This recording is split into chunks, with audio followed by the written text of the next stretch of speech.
Good afternoon, everyone, and welcome to the regular open meeting of Asuyas Town Council, March 9th, 2021 at 2 p.m. in Council Chambers. So we need a resolution to exclude the public, and that in accordance with Ministerial Order 1M192, Town of Asuyas regular open council meeting continues to be closed to the public due to the inability to meet physical distancing recommendations made under the Public Health Act in council chambers located at 8707 Main Street, and that to ensure openness, transparency, accessibility, and accountability, the Town of Asuyas regular open council meetings will continue to be recorded, live streamed, and published on the town's website, and that the regular open meetings be streamed on Eastlink's community channel. Could I have a motion, please? Thank you. Councillor Rhodes, Councillor Bennett, all in favor. Thank you. So next is, are there any late items, Mrs. Hilson? No. Okay, thank you. So we need a motion to approve the agenda, please. Councillor King, Councillor Rhodes, all in favor. Thank you. And the adoption of minutes. These would be the regular open minutes of February the 23rd, 2021. Councillor King, Councillor Harvey, all in favor. Thank you. And business arising, nothing, so we'll go down to no petitions, water matters, unfinished business or correspondence. We will go down to staff reports, and that would be Ms. McKay. Thank you very much, Mayor McCordle. Just get this organized here. Okay, so here today to speak with you about a proposal to amend a previously issued development variance permit, which is number 20-04. Council will recall that the owners of the Peanut Lake developments, which are, pardon me, at 8,000 Cottonwood, applied for and received a development variance permit from council. That development variance permit varied part 35 freestanding signs. Pardon me. Do you need some water? Or? I think I'll be fine, but thanks. Okay. I'll get some before the next show. Okay. So anywho, that would be that varied part 35 of the sign bylaw by allowing for two freestanding signs on Highway 3 and by increasing the size of allowable size of those freestanding signs. So the purpose of this report is to request that council consider authorizing an amendment to that previously issued development variance permit in order to allow for a change in location of one of the signs. So the reason we're doing a change to the existing permit is because if we just granted a new development variance permit, then they in fact would be allowed to have 3 signs, right? So that's why we're amending one that's already been issued.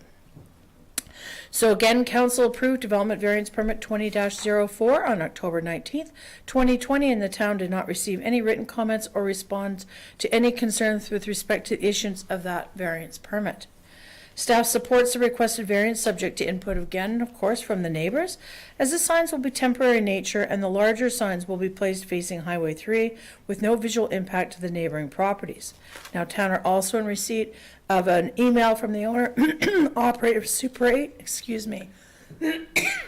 Sorry. I think I got it that time. Super 8 indicating that they have no concerns with respect to the new location. So implications are as follows. For the community, in accordance with council policy on considering development variance permits, council shall provide an opportunity for members of the public to submit written comments with respect to the variance request. Organizationally, additional tasks would be, of course, to include monitoring the installation and removal of the signs. There's no impacts to the budget. Now, significant dates. If council accepts the application and authorizes issuance of the notices, staff will then proceed with mailing and hand delivery of the notices within a 60-meter radius of the subject property. And of course, we've already got a list of all those addresses. A sustainability, placement of the proposed temporary signs will not result in any adverse impacts to the natural environment of our community. Thank you very much. Yeah. Options before council today. Option number 1 in two parts. A, that council accepts the application for amendment to development variance permit 20-04, and B, that council authorizes staff to proceed with the notification process, which advises council's intention to authorize an amendment to development variance permit 20-04 at your March 23rd meeting, because we're all ready to go with the notices if council proceeds in that direction. Or option 2, that council denies the application. Of course, staff are recommending option number 1, and you'll notice in your attachments, attachment number 1 shows the location at the very northwest corner of the property adjacent to the Super 8, which is why we asked the applicant to get comments from the Super 8 that they didn't object before they applied.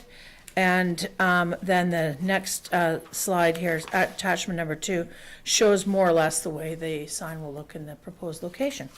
Thank you, Mayor McCordoff. Thank you. So when looking at attachment A, the sign in the middle there, the original sign number 2 Right. will be taken out and it will move to the top of the property. That's Am I correct. that's- So we would that's- just, okay. we would just vary attachment A to the issued development variance permit. And so just in case nobody knows how it works, when you register a development variance permit on title or a development permit on title, what happens is we send a notification to the land title branch, and then it shows up on your title as saying, this property is affected by permit issued under Part 26 of the Local Government Act. The actual permit itself is not available at land titles. You must acquire that from the municipality. Oh. So if we vary this permit, it just sits in the file varied, and if somebody wants to ask, they see they just come to the municipality and ask for it. So it's not like we have to go register something else on title. Okay. Okay? So, Councillor Rhodes, are you making a motion? Yes. Like, go ahead. Thank you, Mayor McCordoff. I'll move the staff recommended option number 1. 1A, we have to do them separately, I believe, according Correct. to this. Yeah, So I'll- 1A, I'll second that. thank you. You Oh, okay with right. that? I'm You see sorry. that? Yeah, I Okay. didn't notice that part. All right, any concerns? We'll take a vote then. All in favor of accepting 1A? Thank you. And now, is there anyone like to make a motion for 1B? Councillor King, Yeah, I'll move 1B, and then I have a question. are you seconding that? Thank you. Councillor Rhodes is seconding it. Go ahead, Councillor These get King. passed and they're put up, how long are they allowed to stay sort of after the development, or I guess all the way through the development? Well, they are allowed to stay, but actually, the CEO and I have spoken about this, and we're pretty certain that by the time they get to 51 units and the strata council of the strata is formed, they're going to advise that they want the signs taken down. So we're fairly confident. I mean, this is a reputable company. I've worked with them before, and I also feel confident that once the sales get well underway, they will begin to take them down. And just so you know, I did speak to Mr. Meindertsma, who's the applicant in this case on behalf of Diverse Properties, just this morning, and he did advise me that they are moving ahead despite the lumber prices increase in the province. They are eager to move ahead, and they've now got enough pre-sales to do so. So, Okay, one other question. The sign that's at the entrance there on Vedette, as the project got to the finish, would they have to come back if they wanted a nice permanent sign there? Or They- would this cover that? they don't need a sign permit or a variance from council for the permanent sign for the entrance to the project, and that was actually provided to council at the Okay. first meeting. It's kind of a small, just sort of Okay. the villas at Peanut Lake, I believe it's, Thank you. the sign says. Thanks very much. So, Ms. McKay, can I just ask, I don't think we voted on that part No, we yet, did haven't we? yet. Okay. Oh, my Um, apologies. Could you tell me, well, I understand that that's sort of the first area where the clubhouse is that's being built Right. up first, am I correct? Actually, they're building the clubhouse and then 3 additional buildings, which will give an example of each of the 3 types of buildings that will be built. Okay. So that they can have a show home and in one of each of those for people that want to come through. And you did say that some of them have obviously put down money Yeah. to have Yeah. something built. Yes. Well, that's a good thing. Wow. Yeah, 8 of them, and most of them are on the front row, which is the expensive row, by the way. On the lake. Okay. I think it's so interesting that it's called, the villas on Peanut Lake. I've lived here for 50 years. It's always been called Yeah, Peanut and Pond, it- but I'm sure Peanut Lake sounds much classier. so I It does, get and also it's labeled that way on Google Earth, which is why they Is- called it that. Well, who's Gurgle Earth? I mean, Well- they didn't come and ask us, did they? They don't It ask just us. seems so interesting, but Peanut Lake sounds quite nice. It does. All right, so Thank we you. have a motion on the floor with option 1B. Am I correct? Yeah. Okay, all in favor? Thanks, everybody. Thank you, Ms. Thank you very McKay. much. Now, Mr. Brownstein, you have something that you would like to talk to us about.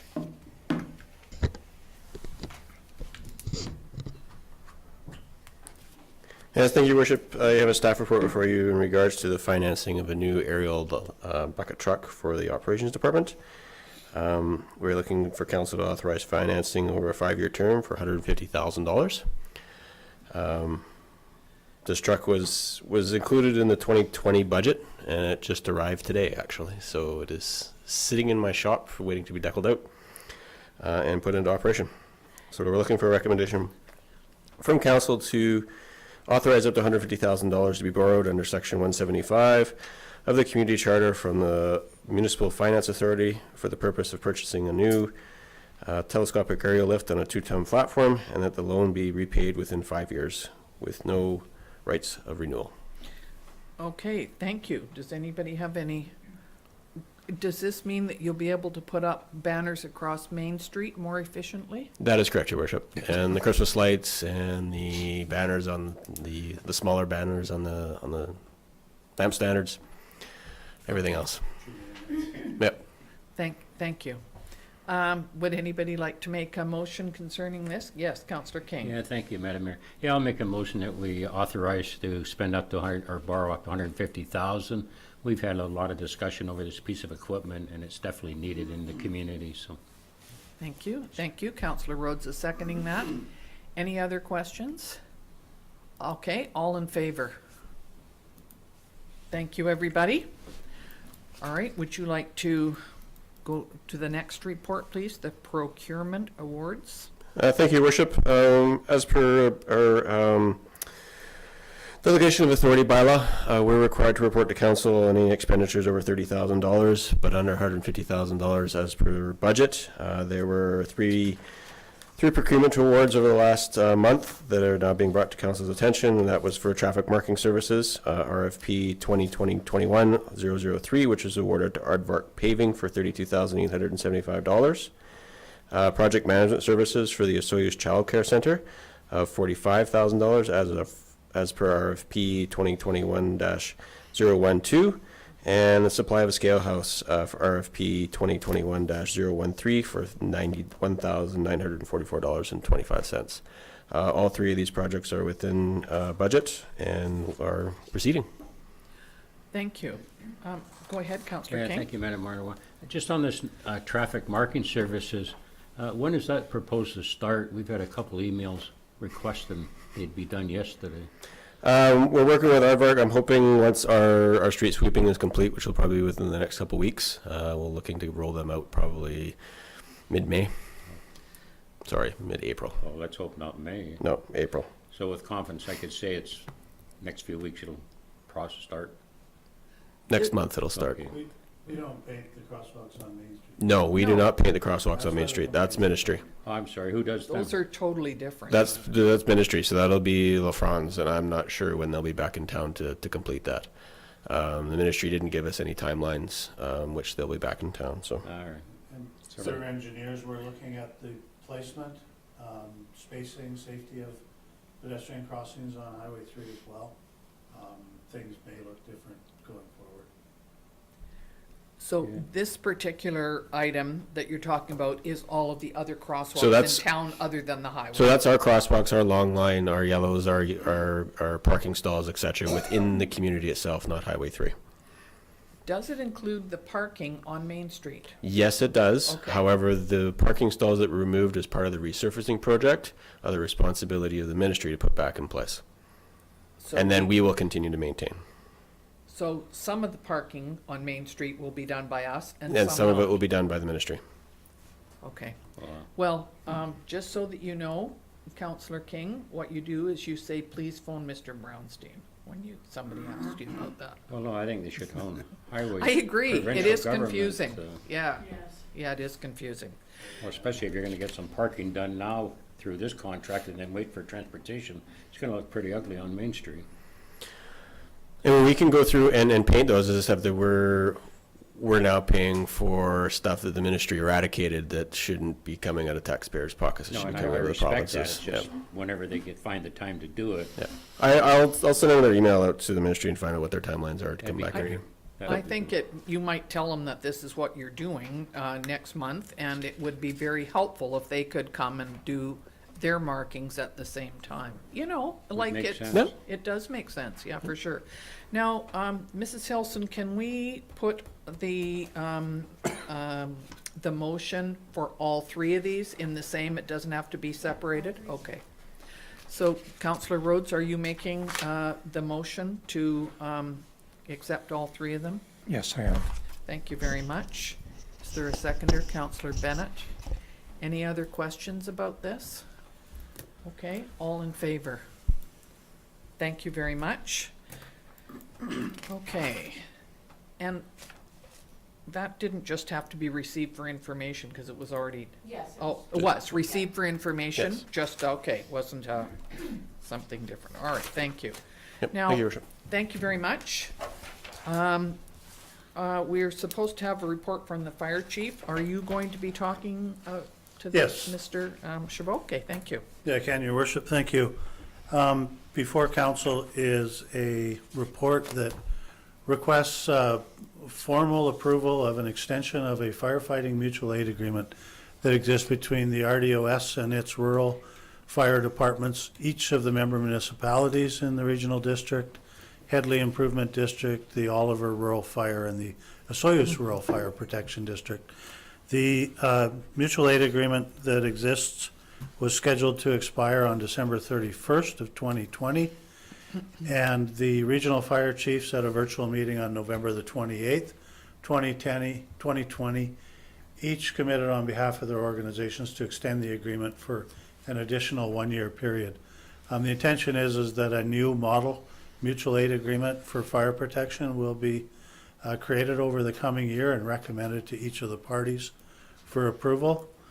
So this is just simply seeking authority to sign a one-year extension to the agreement that exists while that takes place. And mutual aid is important. It allows us to either request assistance if needed resources to deal with an emergency event exceeded our capacity, or to provide assistance to neighboring jurisdictions. And the way it works is if the next nearest one can't respond, then it goes to the next one, so on and so forth. So it's a really good program, consists of a lot of participants.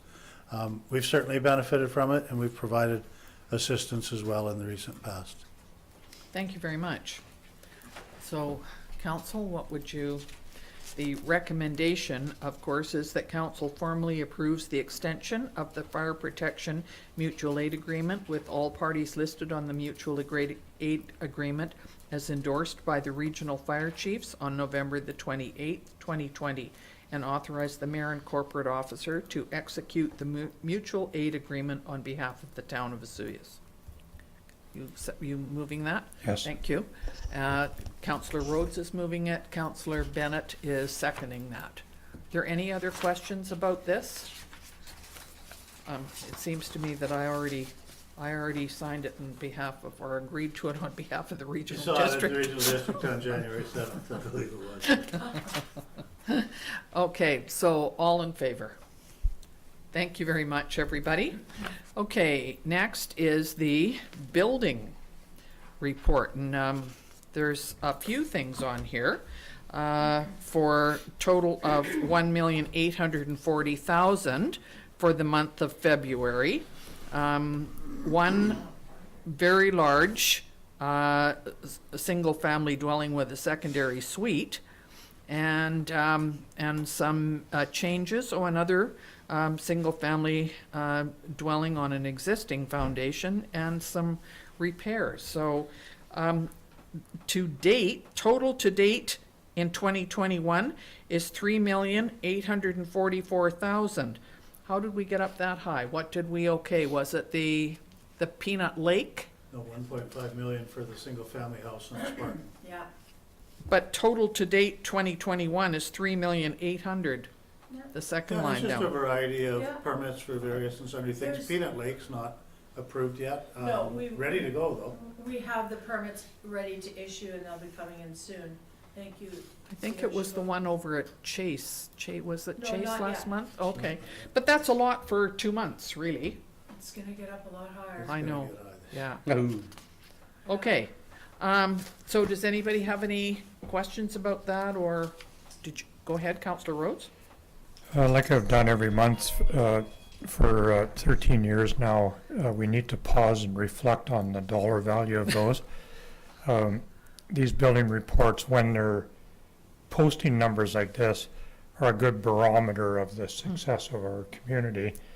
And the energy that people put into building is very, very important. So it's always good to reflect on this. If it was up to me, I'd have a minute of silence every month so you could reflect on it. Because it's a question that you get asked, or I get asked an awful lot in our community about, where are building permits, particularly last year when they were not as favorable as this year. So it's good to stop and pause once in a while. So I think I've had my minute. I'll be quiet and thank you for that. I was Yeah. just, if I may, just make Yes. one quick comment, thank you. Mr. Brownstein's so tall. Just that, we had a large number of permits last year, but the evaluation of those projects that those permits were issued for was very low, because, and it should come as no surprise, people are staying home and redoing their kitchens or whatnot, right? So that's what happened last year. The staff was still very busy, but unfortunately, the dollar value of the permits was low. But I appreciate your comments, Councillor Rhodes. Thanks. So, Councillor Rhodes, are you going to move that the report be received? Yes, Thank you. Councillor King is seconding that. Any other questions? All in favor? Thanks, everybody. Okay, next we have the general net payroll and Sun Bowl Arena financial accounts. And as of March the 9th, the general cash requirements for $401,213.70. Cash requirements for the Sun Bowl was $1,213.52. And net payroll accounts of $84,777.52. So the options are for council to receive the general cash requirements, Sun Bowl cash requirements, and net payroll accounts as referenced above for information purposes, or number 2, to request additional information from staff. Council, what would you like to do? Councillor Bennett? I'd move to option number 1. Thank you. And your Councillor Rhodes is seconding that. Is there any other questions about it? All in favor? Thank you very much. And now we will, where are we? A zoning amendment bylaw. Ms. McKay. Thank you again, Mayor McCordoff. Now, this particular rezoning proposal in front of you today is in response to the Archery Club's request for an extension of the 3 years, I believe, on their license of use agreement, and CO Chabot can elaborate on that if you have any questions about the license of use agreement. So the applicant is the town, because it's town-owned property. And this particular amendment would affect all of the M1 properties, and the OCP designations are future development and industrial. And the zoning amendment, bylaw number 1085-133 would be amended by adding outdoor recreation to the M1 zone. So again, the town is the owner of the property upon which the archery club has a lease to operate. The subject property is zone M1. The zone does not specifically permit the property be used for outdoor recreation. And again, the license of use agreement for the archery club cannot be renewed until the zoning bylaw is amended. Town's OCP identifies the area the archery club uses for future development, meaning that the area is to be reserved in its current state until future development land uses have been determined. And of course, the existing and continuous use of a portion of these lands for the outdoor recreation use is considered to be aligned with the OCP, as no new development is actually taking place. The rationale for the recommendation: staff recommend the proposed text amendments as the M1 zone for outdoor recreation does not negatively impact existing or future industrial uses. Implications for the community: the community will benefit from the reissuance of the license of occupation for the archery club. Organizationally, should council grant first and second reading to a notice of the public hearing will be prepared for insertion in a local paper. And of course, staff will apply to the Ministry of Transportation Infrastructure following this meeting today for preliminary approval, because again, we have to have their approval for any zoning amendment within 800 meters of a controlled access highway.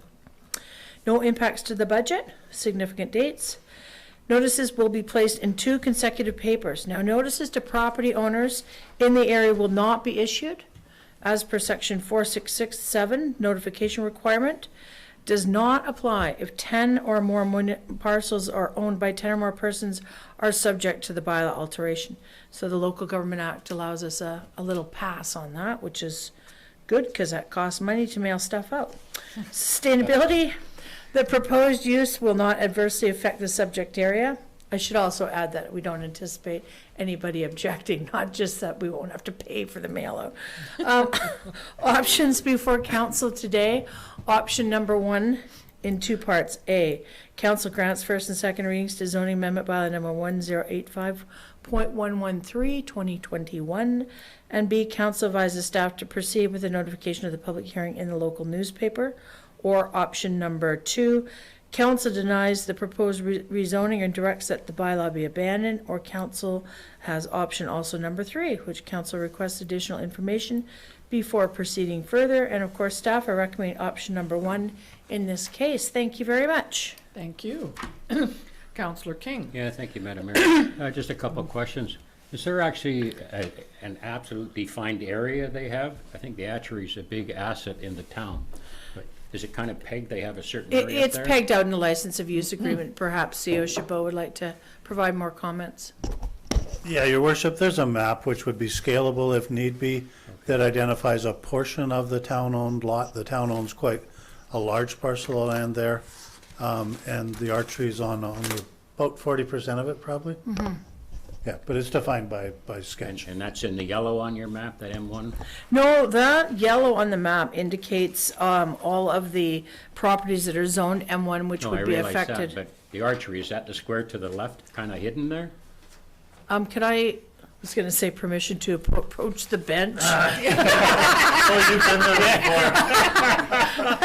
Could you look on Mrs. Hilson's, or? I can look on Mrs. Hilson. And just to see where, if you could point out So where. basically, Mr. Chabot, maybe you could just point at the aerial photograph behind My you. pen won't write on this I'm just, pad here, so. It's behind the turnoff to go up to No, I know. Strawberry Creek Road. So the area Yeah. that they have under lease is probably about this much, exactly, okay, because they're up here. right? Because this parcel comes all the way That's down the to water here. tower, Yeah, Okay. so it's about that I much. guess this is the That's out of town. Yeah, I see that. Okay. Okay, now is there any other areas in town under this M1 that this change could affect? No. Technically speaking? There are no other M1 zoned properties in our community. Just Other a than couple- those shown here. There's a Yes, couple on other the than map. those shown there. Well, there's a property next to where I live is M1, and there's one down the way that's M1. No, those are M1 or M1S or M2s, Oh, and then okay. there's some M3s. Okay, no, that's We good. like to mix up our M's. I see that, it's Mother Nature. Thank you. All right, Councillor Rhodes. Thank you, Member Kordoff. Question for the CAO. In our agreement with the archery club, does it cover things like maintenance to the area and that kind of thing? I just need a memory refresh on it. Not so much maintenance. I'm really concerned about illegal dumping in that area, and it's been a real chronic problem in the past. And I know the archery club has been very, very proactive with cleaning it up. And I'm wondering if there is something that we can maybe do to assist them with that. Understanding full well it doesn't really have anything to do with what we're doing right now, but I wonder if you Yeah, could just comment on that. Their license to use, your worship, is non-exclusive, so other users can go there. And I don't think it would be fair to necessarily expect that if there's illegal dumping, that it would be their responsibility. It's great that they've helped in the past, and I'm sure that they will in the future as well. But legally, would they be required to deal with that? No.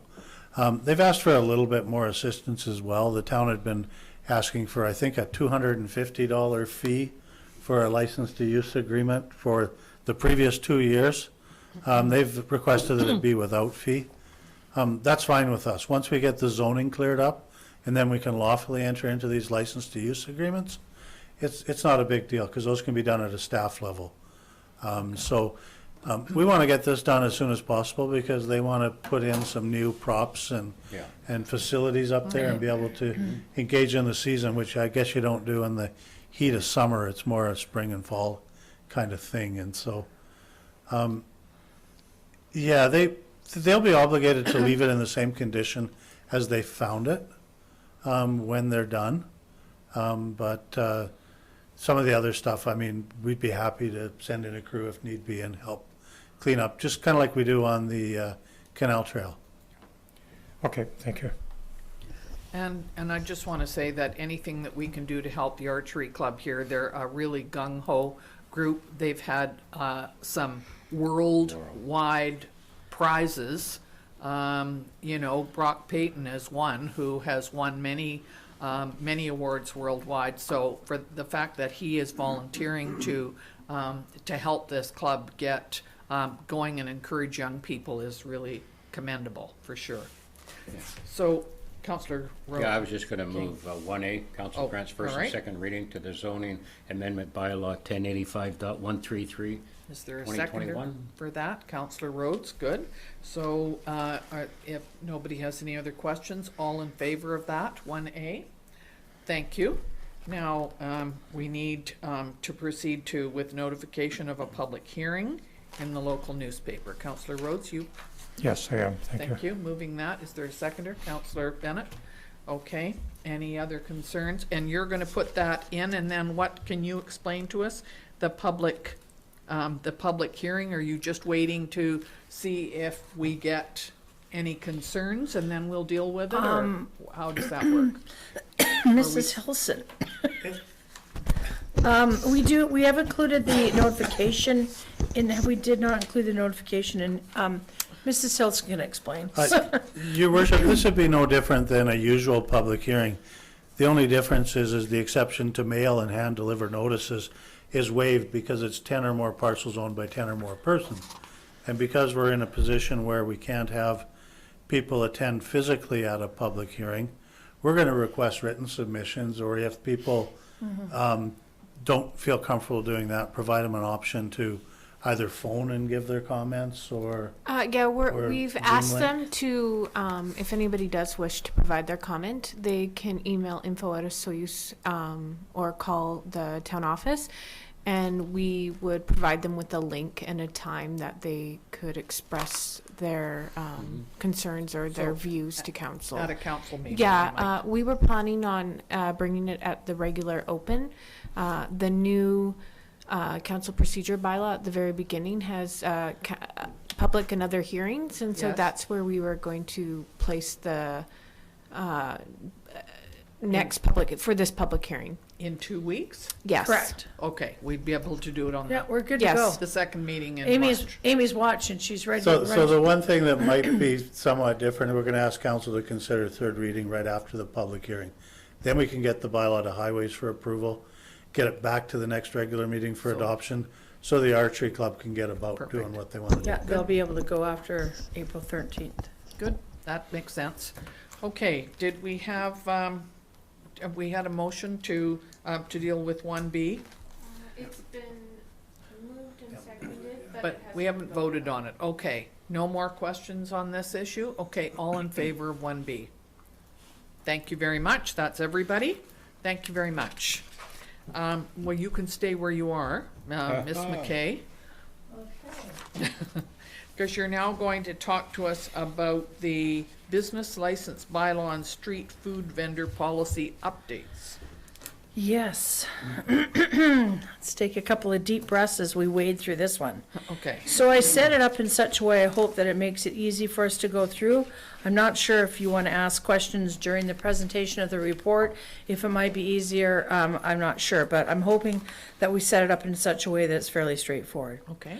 So as noted, this is a request of council to amend our business license bylaw and then also our street food vendor policy. If council proceeds with the amendments to the business license bylaw, then we will bring back the street food vendor policy after we give proper notification. So staff in the planning and building department are receiving a large number of inquiries regarding food truck vendor licenses that may be attributed in part to the current restrictions on outdoor events. So for example, if you can't have outdoor rock concerts and all those kind of gatherings and food festivals or whatnot, you know, places where food trucks usually frequent, they're looking to find places to go this summer.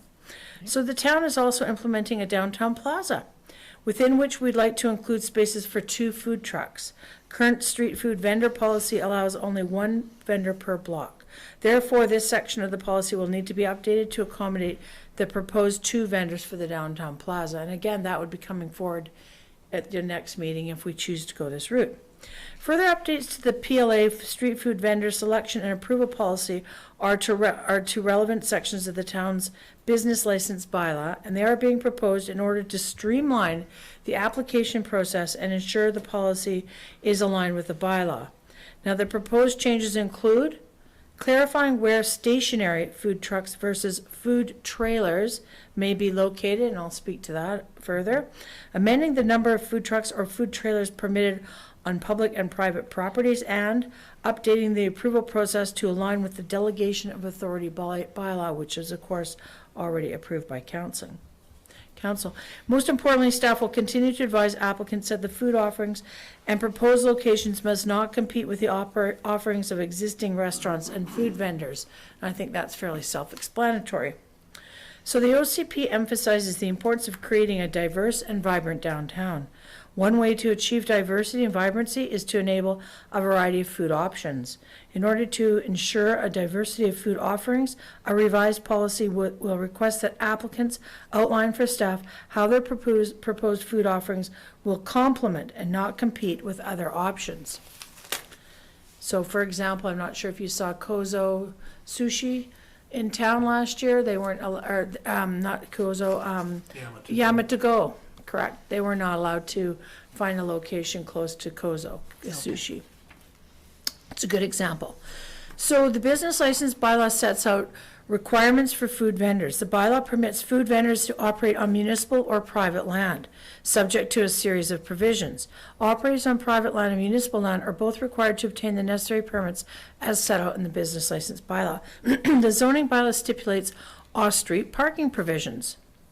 Any private properties with food vendors must still meet the parking requirements, and that's pretty important. So there are some variations to that, which we'll get into as well. So bylaw number 1292/2019, which is the delegation of authority bylaw, delegates the authority to the chief administrative officer and the director of planning and development services or another director to issue license of occupation agreements as per this table below.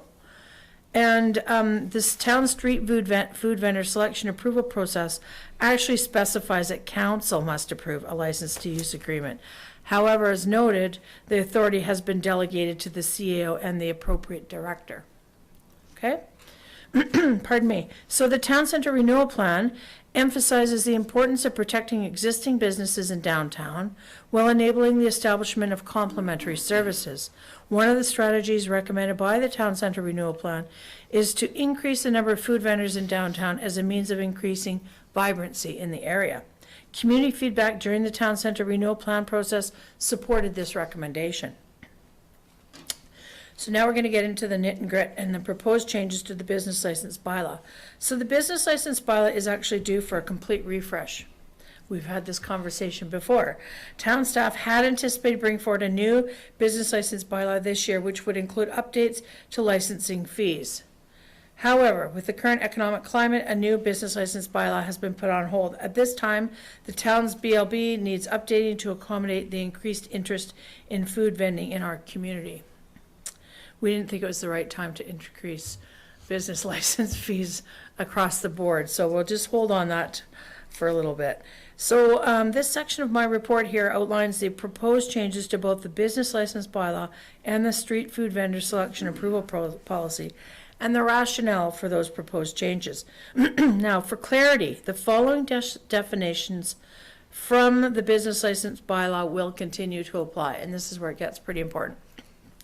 Mobile street vendor means a business issued a license on an annual basis to operate a motorized vehicle or pedal-powered cart that operates by moving from client to client selling food and non-alcoholic beverages, such as an ice cream truck, coffee wagon, but does not set up on a premise. So mobile street vendor is not like your stationary street vendor, like your food truck, for example. That's your little ice cream cart.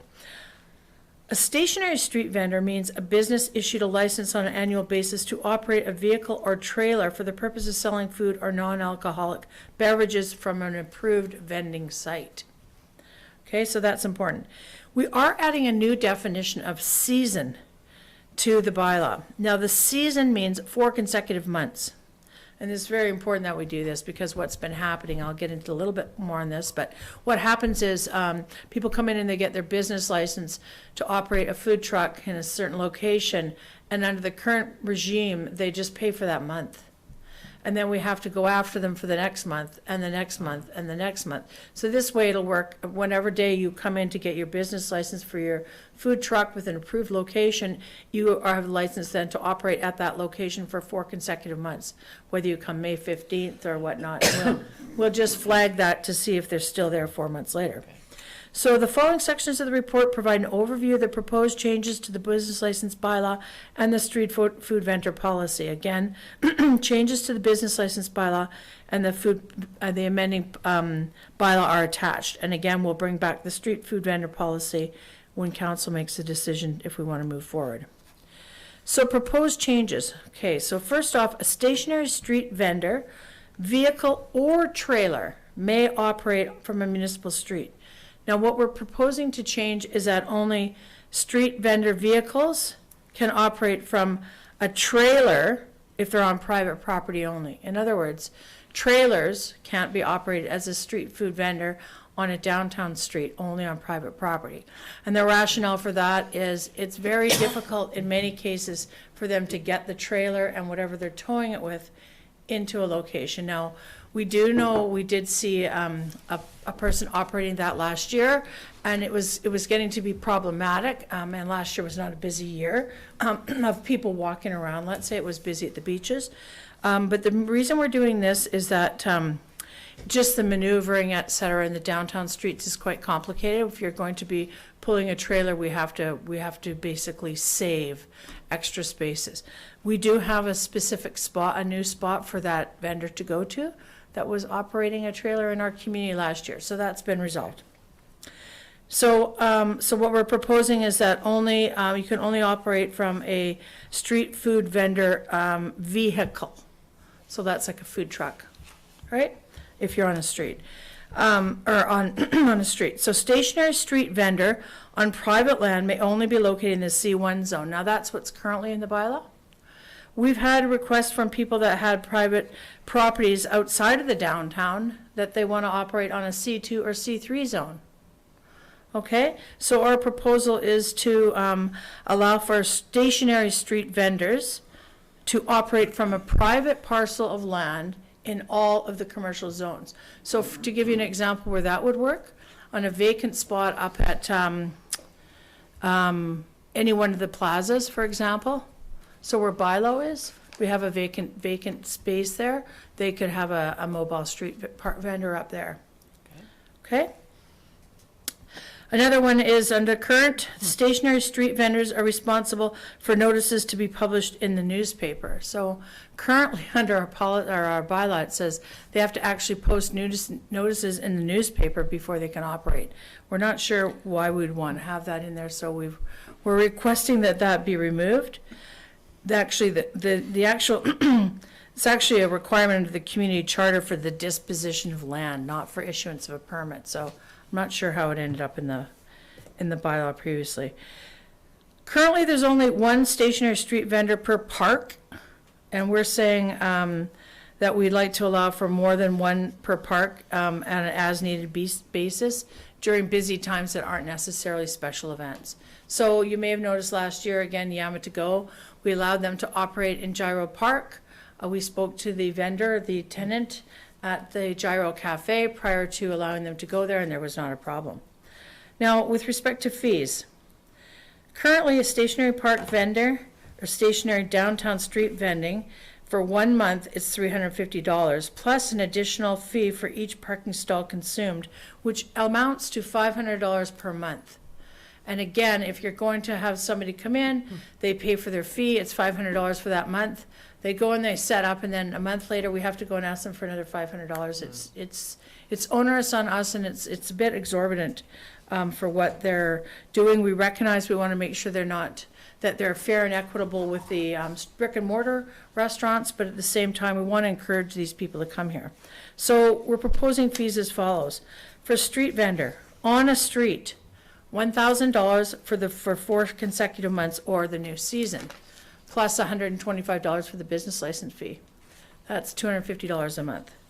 Mobile vendor, that's $600 for the season, plus $125 for the business license fee. So the CEO and I went back and forth on that, saying that sounds a bit pricey. But interestingly enough, I already have 2 people waiting for licenses for mobile vendors for little ice cream carts. So again, the current system requires the business licenses be paid each month, and the new system would, streamline the process for us, okay? We'd also like to add that additional months following the end of the season may be approved by the Director of Planning and Development for an additional cost of $150 a month. So for example, we get to September, it's nice weather, somebody wants to stay a month longer, instead of having to reissue them a permit, we just give them an extension, okay? Now again, proposed changes to the street food vendor selection approval process. Again, the policy is not part of this meeting today, but I'm going to explain to you what we're proposing to do. Vendors on municipal property must obtain a license of use from council. Well, we're going to say vendors must obtain a license of occupation from the CEO and the director. That makes more sense. And then D, approved applicants must obtain the appropriate business license which for businesses which propose to operate on municipal land. The associated licensed use fee must also be paid, etc. Again, approved applicants must obtain the appropriate business license as set out in the bylaw. It just makes it much simpler and more straightforward. And finally, categories. Stationary downtown street vendor off Main. So right now, it's on one public parking space in the downtown C1 zone off Main Street. We're proposing 2 per block. The quota right now is 1 per block. So in other words, that would allow us to have 2 in our little square there, and anywhere else that we think where there's an appropriate place to have more than 1 per block. What you're proposing though is only half a block. How do you define that as a block? It's We go one street to the next Main Street, not to the alley. That's how we define a block. I know, but we're only talking about blocking off from the alley to Highway But that's 3. still a block. So we're only allowed to have 1 there right now. We want to have 2. No, I respect the 2, but I wouldn't call that a block. I'd call it a half a block personally. I'm just hoping for some discussion. Okay. We would call that a Once block. you put an alley, that's half a block, and the block ends at the Legion. My interpretation of a block, but open for So we discussion. call it a block from street to street, not alley to street. Yeah, the street to street would be to the Yes. Legion to Highway 3. Correct. But our thing we're proposing to block off, it's just from the alley. That's correct. Highway 3, so you couldn't put 2 vendors on there. Not right now, no. If this got changed, if this got. Yes, we can. That's my question. Yeah. The policy isn't very clear. It's not very clear 'Cause right now. If you ask me, if you've got one vendor on one side of the street and the other on the other side of the street, they're in different blocks.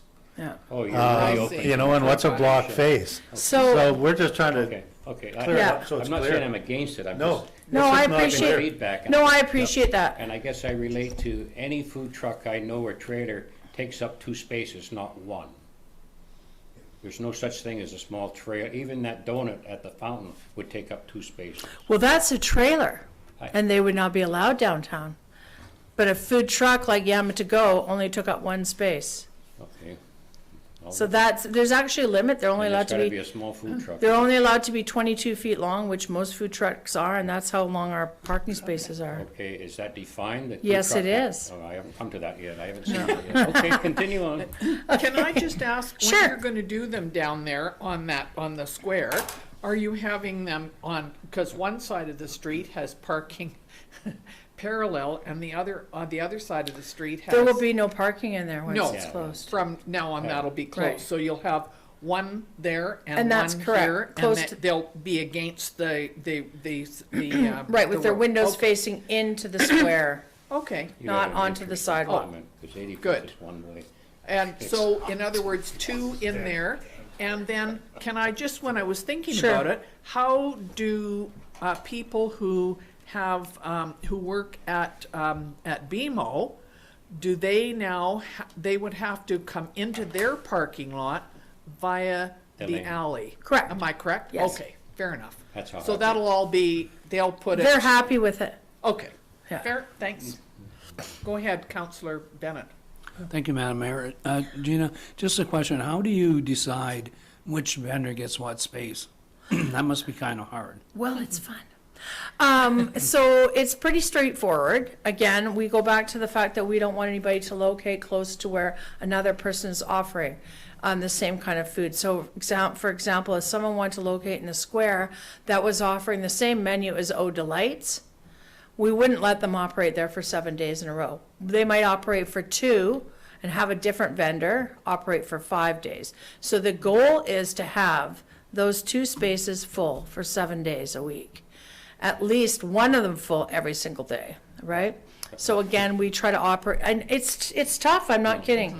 So what we do is we have vendors that want to come here, say for Thursday, Friday, Saturday, and then they have another spot in Penticton for 4 days. So we have food truck vendor schedules. Hang on, Councillor nice. Rhodes is next. Yeah, and then you, Jim. Thank you, Mayor McCorduff. 2 questions.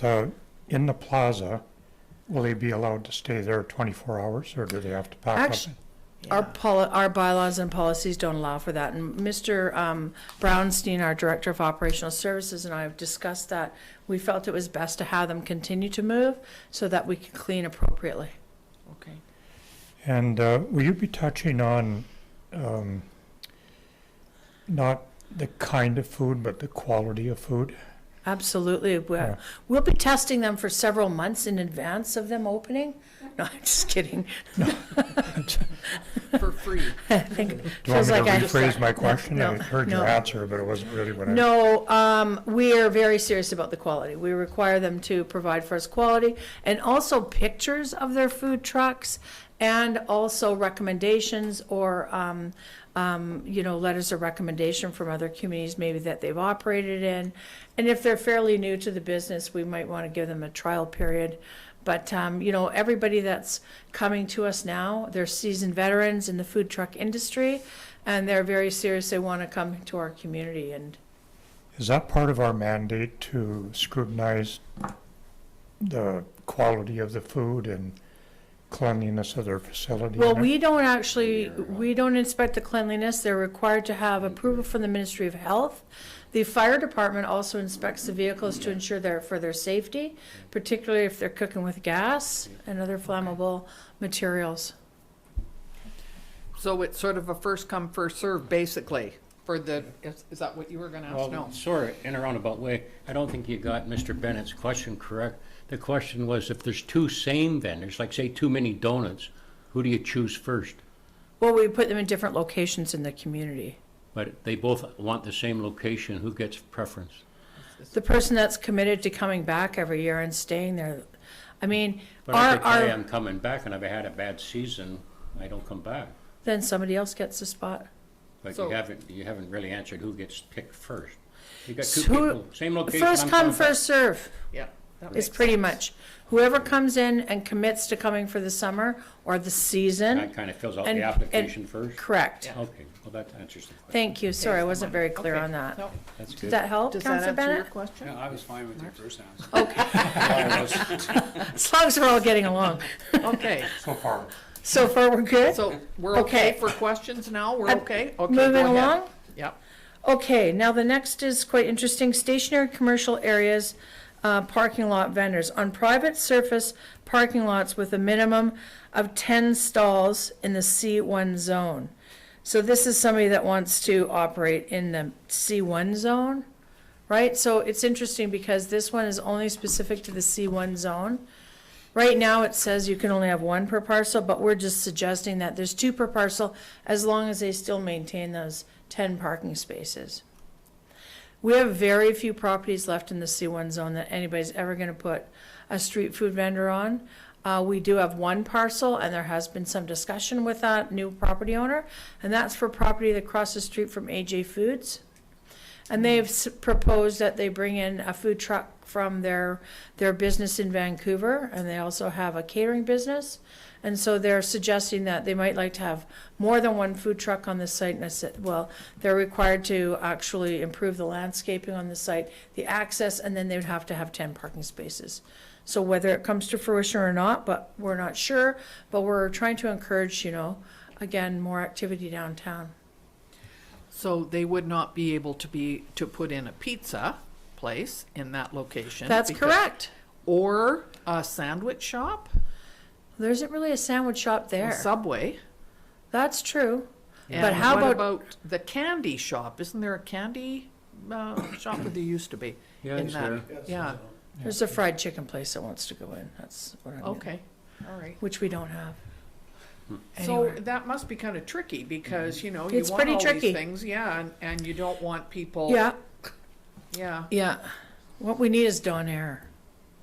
We don't have Dawn that Air. anywhere. I've never had a Dawn Air in my life. I don't know what it is. We're searching one out. Big stacked meat on the stick. Yeah, I They're know, but I good. don't know what you do with it. I've seen that. I want a But anyway, couple, I'll find out if there's one in town. Need a couple names? So let's say, for example, Yep. if somebody wanted to put in that particular location we're just discussing, Yes. because it's a very good question, somebody that served East Indian foods, that is far enough away from an existing restaurant of that nature in our downtown area, so that we would not consider those to be in competition. Okay, Okay? sounds good. Yep, thank you. So the rationale again for the recommendation is by revising the license quotas and locations available for potential food vendor operators and streamlining the application process, staff continue to expect more potential food vendors will follow through with an application after their initial inquiry. Because some of it's quite onerous right now, the ads in the newspaper, et cetera, et cetera. The Town Center Renewal Plan encourages an increase in the number of food options in downtown, which was supported by community feedback. Importantly, food vendors again will complement existing food options for residents and tourists rather than replicating them. Implications for the community. Residents and visitors will potentially have an increased diversity of food options, which will also increase vibrancy in the community. Organizationally, staff will be required to review the food vendor applications. There are no costs associated with this report for our budget. Item will be on the next council agenda for final adoption, and that is after we have published 2 newspaper ads, because we're required to do so, with an amendment to this particular bylaw. A vibrant community will aid in the town's economic sustainability. And options before council, option number 1, that council grants first, second, and third readings to business license bylaw number 104.37. 2, that staff provides additional information to council prior to proceeding, or 3, that no further action be taken, and staff are recommending option number 1. There's more questions? Thank you very much. Go ahead, Councillor Rhodes. Thank you, Member Cardiff. I'll move the staff recommended option number 1, and then I have a question. Sure. Is there somebody who'd like to second that? Councillor Bennett. Go ahead, Councillor Rhodes. Thank you. So I open up a lot of my comments with been there, done that before. I think Mayor McCordoff and myself are veterans of when this was created in our community, because we went a long, long Right. time without this. And one of the the intensely negative things that happened when we Right. started down this path was a pushback from the bricks and mortar restaurants in our community.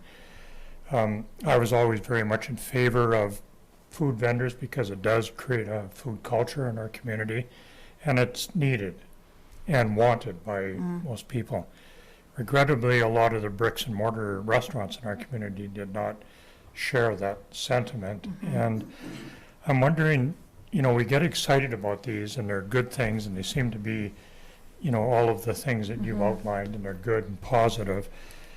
Are we going to address the sensitivity towards the existing restaurants in our community who are here generally year-round in our Right. community during the months when our economy, this year aside, but generally business is way down, their costs remain the same and all those negative Right. things. And I'm just wondering if they're going to engage in this or Right. whether we're going to do anything to help with that. Well, thank you, Councillor Rhodes. That's a very good question. So we have had some just, you know, casual conversations with food vendors in the downtown area specifically. And again, a couple of them I've alluded to, those particular persons. And they don't see any problem with the food vendor being located in the downtown. One of the things they're super keen about is having a place for people to take their food from and go and sit that's not on Main Street. So the fact that we're coupling this these changes with the downtown streetscape improvements at 85th, I think it makes it the opportune time to bring in these changes, again, to increase the opportunities for people to come here, make it streamline the process a little easier, make it easier on our administrative staff for administering the program. So I appreciate definitely that it can be seen as being competitive. But what we've been doing is kind of encouraging some businesses to offer what they're already doing actually with COVID, is a takeout option to go down to the square, for example. So hopefully that'll help. It seems to me that we've heard from some of the businesses. I remember, Councillor Harvey, you mentioned it at one of the meetings that several of them that offer takeout are quite pleased with the number of or the amount of business that they're getting. Would you like to speak to that, Councillor Harvey? I think it was you that said I think it. I mentioned this. I think I mentioned this a couple of meetings ago that I didn't used to, but now I do a takeout like once a week, and I always ask the restaurant owner or server how their business is doing, and it's been remarkably positive from everybody that I've visited. So. And thank you. And I felt the same way because I try and do that as well. So I'm assuming that if this goes into the paper and it's advertised, that anybody who has a bricks and mortar business would certainly have the opportunity to comment. Am I correct? Absolutely, Mayor McCorduff. And to Councillor Harvey's point, we do have a couple of local businesses downtown that have closed off their seating inside, and they're basically just operating as takeout only now. Again, coupled with the downtown square, I think that, you know, there'll be an opportunity for them to take people, especially people that work downtown, to get a lunch and take it there instead of just picking up to take your meal home. So. Go ahead, Councillor Thank you, King. Madam Mayor. Two little questions. If a vendor's on private property, can they stay there 24/7? Yes. And then the other question, They'd have to leave, pardon me, I'm sorry, Councillor King, I didn't mean to interrupt you. They would have to leave probably almost daily to empty their gray water, et cetera. no, I and fill respect up that. Some are yeah. bigger than others. And do I have to be the owner of the property, or can I put a trailer on someone else's property? With permission of the property owner. So okay, that's good. That's correct. Now, Councillor Harvey, did you have a question? Go ahead. Yeah, just on this whole, mobile versus bricks and mortar, is it not the case that a restaurant of any sort can open up on a storefront, can lease a property and set up a kitchen, going through the business licensing process without having to justify the type of food they sell? Couldn't in McDonald Realty, for example, a competitor to OD Light set up? Right, that's a very good question, Councillor Harvey. So that was something that's been in the bylaw, and it came up at the time, as Councillor Rhodes pointed out, that Councillor Rhodes and Mayor McCordoff, when it was first brought in to have the street food vendors, that it was very important to the council of the day to make sure that they weren't in competition with other food businesses in the area. I think we have enough spaces to offer that all have high traffic areas, given that we're a very walkable community, that we can find a space for everyone that they're happy with, and it's not been a problem so far. But it's a very good question, and I would leave that for council to make a decision on whether or not you want us to keep that in the bylaw. So one of the things that I've noticed, and I heard the lady on the, I don't know, on the Loop or something the other day, the lady that is opening up an ice cream Yes. and donut. So that's in the old McDonald Realty building, Yes. right? Scoopsies.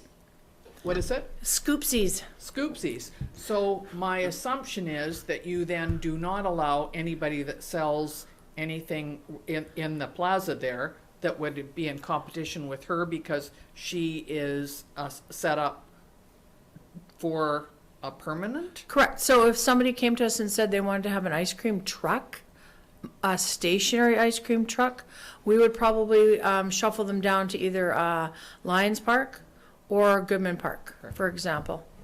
Both busy locations. Sounds right. Yeah. Okay, fair enough. Is there anybody else that had a question, concern?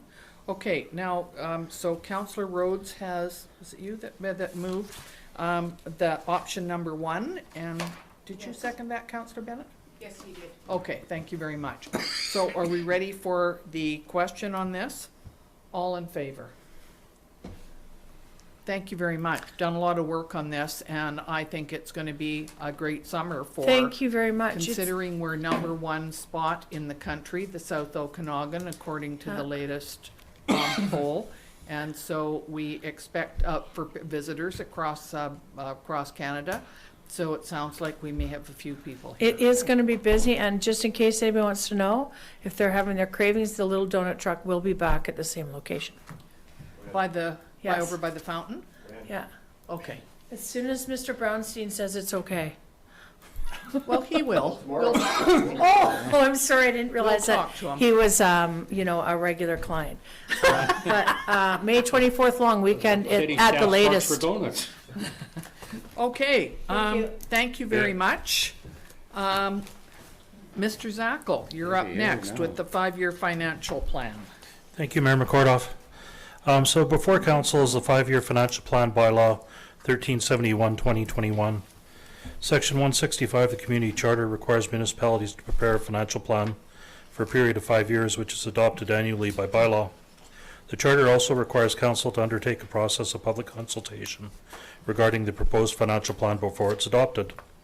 A number of budget meetings were held to discuss the 21 to 25 budget. October 5th, council reviewed the fire department budget. On December 9th, council reviewed the landfill, sewer, and water budgets. January 28th, council reviewed the general budget. An advertisement was also placed in the Times Chronicle issues of February 24th and March 3rd, inviting the public to provide input into the form or in the form of a written request on the content of the Town of Asuyas operating budget and 5-year financial plan no later than 4:30 p.m. on March 4th, 2021. There was no additional public input other than what had already been previously received by council by the deadline of March 4th. So what that means is we did receive a couple comments on our budget prior to our January 28th meeting that council had reviewed before making decisions at that time. But there was nothing since the changes that we were made. So the information in the financial plan has been amended to reflect council's decisions from those meetings. The 5-year financial plan bylaw 1371-2021 is now being presented for council's consideration. The entire budget package can be found on the town's website as listed in the report. A financial plan must set out the proposed expenditure by the municipality, proposed revenue sources, and proposed transfers between funds. The information must set out for each of the 5 years covered under the financial plan. The Act requires certain particulars must be included, however, the amount of detail is a matter for local determination. The financial plan must not plan for a deficit. The total proposed revenue sources plus transfers from other funds must not exceed the total proposed expenditures and transfers to other funds. Public consultation requirements. Section 166 of the Community Charter requires Council to undertake a process of public consultation regarding a proposed financial plan before it's adopted. The Act does not specify the format of public consultation and may be varied at Council's discretion to suit the local community. In addition to the towns or to the special open meetings noted above, the financial information is also available on our town's website. And as I relayed earlier, issues were placed in the February 24th and March issues of the Times Chronicle are allowing for the opportunity for public to provide the input onto the financial plan, which no comments were received. The financial plan must be adopted by bylaw at any time before the annual property tax bylaw is adopted. Under section 197.1 requires that council must adopt the annual property tax bylaw before May 15th. So the 2021 budget and significant operating capital changes. The CPI, which is Consumer Price Index for Vancouver, is increased by 0.8%. The TCPI, Transportation Consumer Price Index, decreased by 1.2%. QP wages increased by 2% for the 2021 to 2024 years. Under budget has been amended to reflect a 2.4% increase to municipal property taxes. This is an increase of $62,873 in tax-based revenue. New construction property taxation is estimated at $16,788. The COVID Restart Grant was utilized in 2021 with $123,460 to assist in the shortfall in budgeted revenues and $103,233 for the fire department rapid response vehicle. Utilization of RCMP traffic fine revenues to offset the increase of 624 hours to the Osoyoos Victim Services Program, which was $21,500. Garbage and recycling fees have increased to $170.50 for 2021 from $140.70 to assist with the additional costs associated with garbage collection and the new recycling bins. Under significant operating expenditure increases or decreases, wages and benefits in the general fund have increased by $158,100 to a total of $2,686,880 for 2021 to account for the 2% increase in wages and a 1% in employer overhead costs broken down as follows. Under salaried employees, $24,790, council, $990, operational services, $19,350, fire department, $112,970. In 2020, there were 2 deputy chief positions that were prorated, and in 2021, they're being fully budgeted. There's a $49,020 decrease in training and travel due to COVID restrictions. The funding is transferred to reserves in 2021. $9,980 increase in data and processing and support costs. $21,350 increase in insurance costs. A $7,000 decrease in labor, travel, and negotiations due to the QP contract being ratified.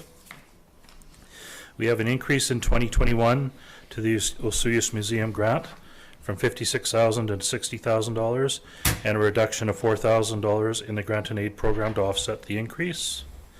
We have a $105,123 increase in RCMP policing costs, which includes a $21,500 increase to available hours for the Victim Services Program.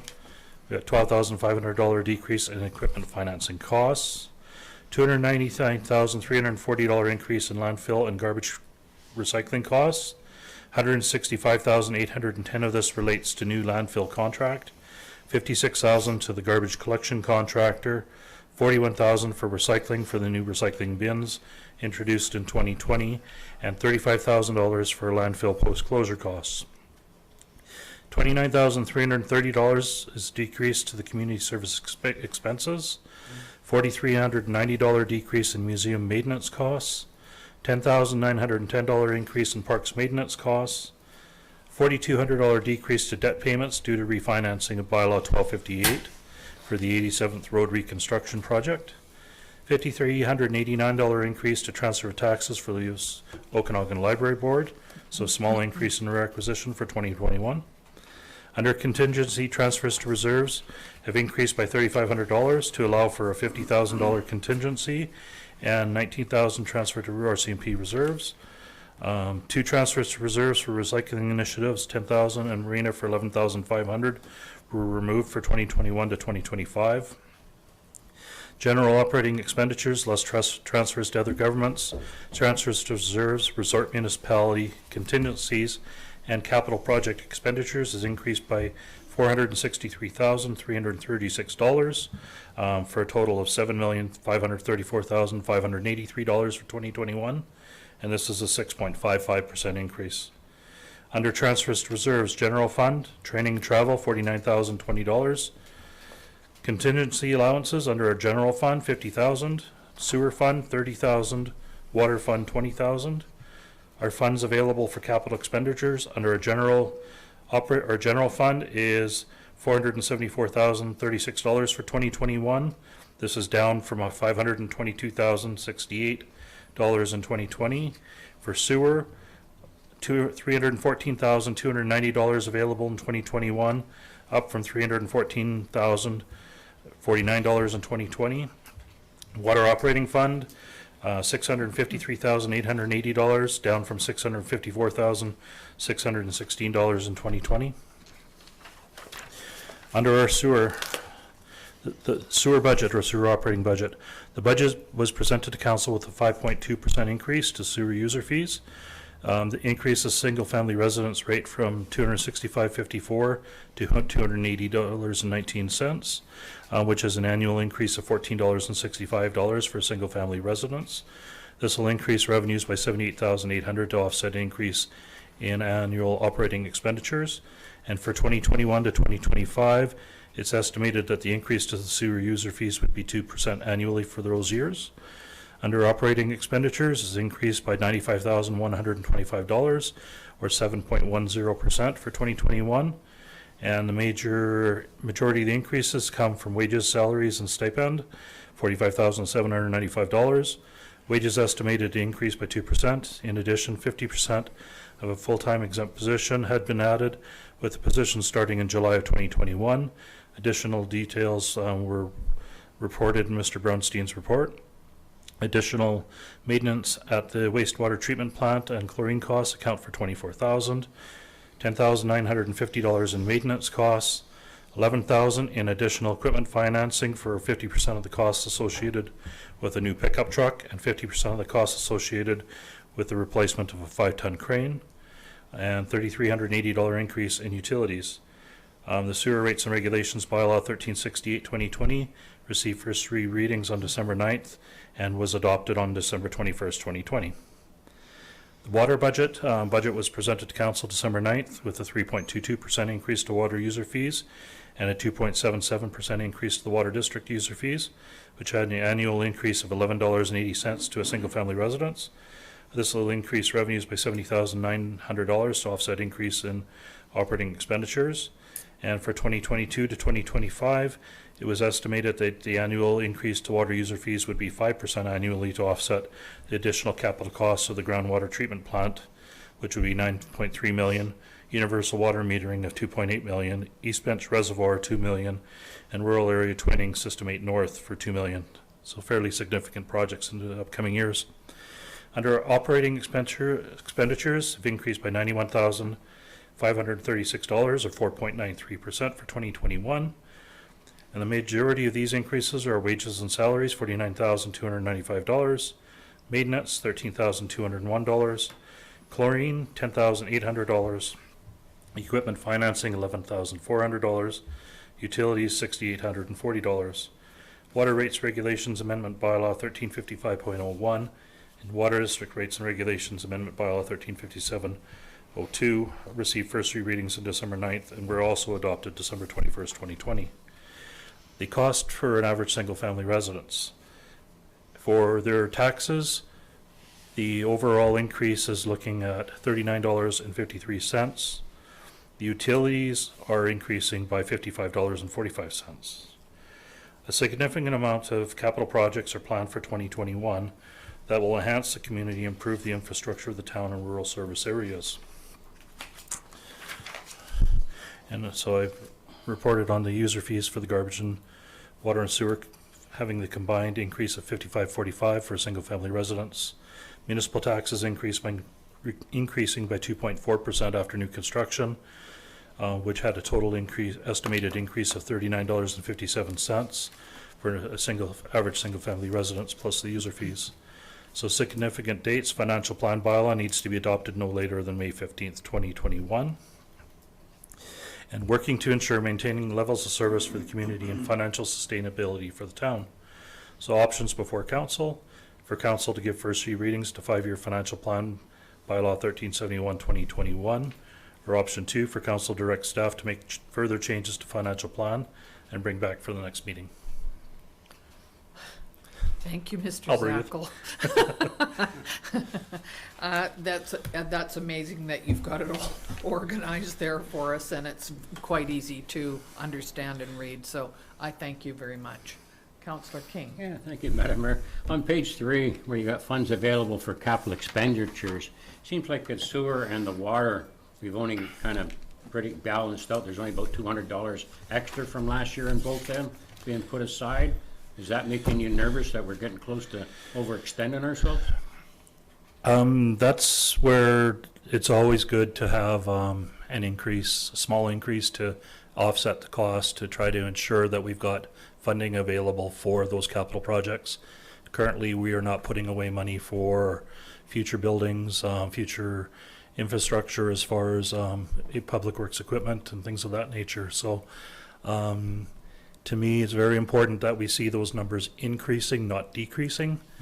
I'd rather have policies in place so that we are setting those monies away. No, I respect the increase, but to increase them by $249 and $264 seems like such a minimal amount that maybe we should be looking at trying to put a little more aside, because some of these buildings are getting older. Yeah, for the water and sewer funds, we've got significant funding available for our future capital projects. As you see, in our water fund, I believe it was $653,000 approximately. That was our funding available for capital projects, with a future increase of 5% annually for those, for the water fund. So it's quite significant, and there are some large water projects, but we're able to do that. Sewer fund, likewise, we're in a little bit better shape. Our major project we did a couple of years ago, we're paying for that one now. We've got in our budget to increase annually by 2%, and as long as we can keep the capital funding available going up, it's okay. General fund, on the other hand, we had a 0% increase last year to assist our taxpayers. It was really important. It was a COVID year, and understandable, but we can't continue to do that to our municipality, because it does challenge us for future infrastructure payments and things like that. So council, considering this increase, it does help us. It's not a year to try to recoup everything, to try to catch up. I mean, again, we're still in the pandemic, so you want to be considerate of I got one other question. Then. If this got passed, I go back to your chart there, I guess a couple pages down, and like there's the hospital, regional district, assessment authority. They haven't actually given us their actual expenses. So what if they throw this all out of whack on the right side? How do we adjust that if this gets passed today? So the numbers I've got in here for the regional district. So the only ones that I do not have currently, it would be the school, BC Assessment Authority, and Municipal Finance Authority. So I don't see these getting skewed very much. If we do see any change, it should be plus or minus probably 50 cents. Oh, really? Yeah. I guess I was worried about the assessment authority. Yeah, no, BC Assessment Authority, I'm basing this on an average assessed value property. We've had our completed assessment roll already, so I'm using those numbers. Okay. You might have some of those properties that appeal their assessments. That expired on January 31st. By March 15th, we've got the revised numbers. Okay. They will be adjusted from this, so it should be okay. Okay, thank you. Councillor Rhodes. Thank you, Mayor McArdle. I think Councillor Harvey was before me. Oh, I'm sorry. Yeah. Councillor Harvey, I didn't see your hand up. Go And ahead, you might please. be making the same comment as I was anyways. Oh, maybe, maybe not. Thank you, Director Zackel, for your report. On your report, we had a big discussion about this at our meeting at the Sonora Center, training and travel. So that's back on page 2 of your report. And in the last report, it had about $30,000 decrease for council and senior staff travel, but no decrease for staff itself. Now you're showing a $49,000 decrease in travel and training, which suggests to me that you've rationalized it, that there is going to be a decrease across the board. But I'm wondering, funding transferred to reserves, is that to say that while we anticipate a $49,000 decrease in expenditures, we're still going to collect from the taxpayer that amount? That is correct. So what we've done is we reviewed the budgets with staff and have reduced those current expenditures so that those monies cannot be spent. What we've done is set aside those funds in our financial plan as into reserve funds, so that when we come out of the pandemic, as an example, next year, this won't impact our budget.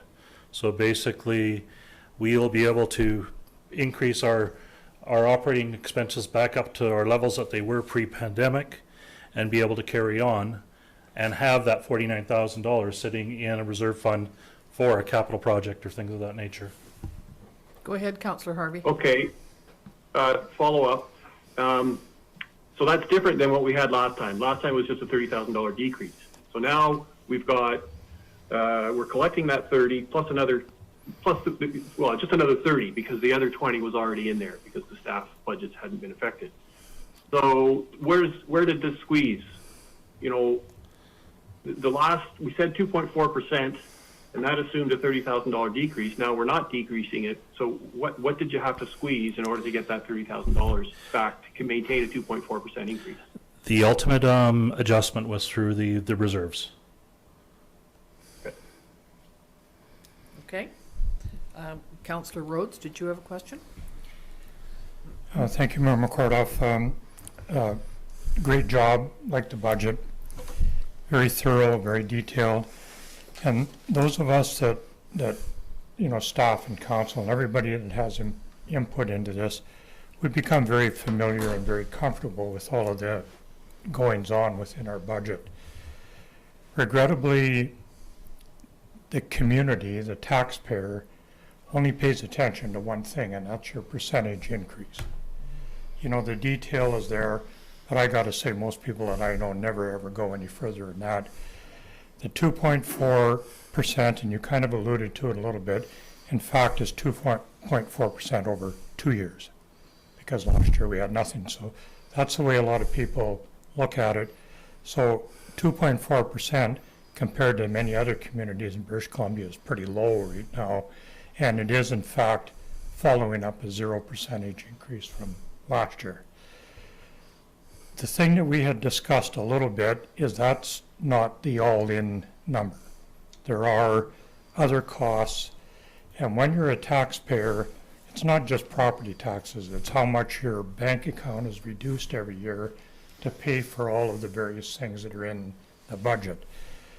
And once again, I would feel very comfortable if that was a definitive amount that people could relate to. So rather than 2.4, yes, it's a property tax increase, but it's not only an increase to the amount of money that our residents pay every year.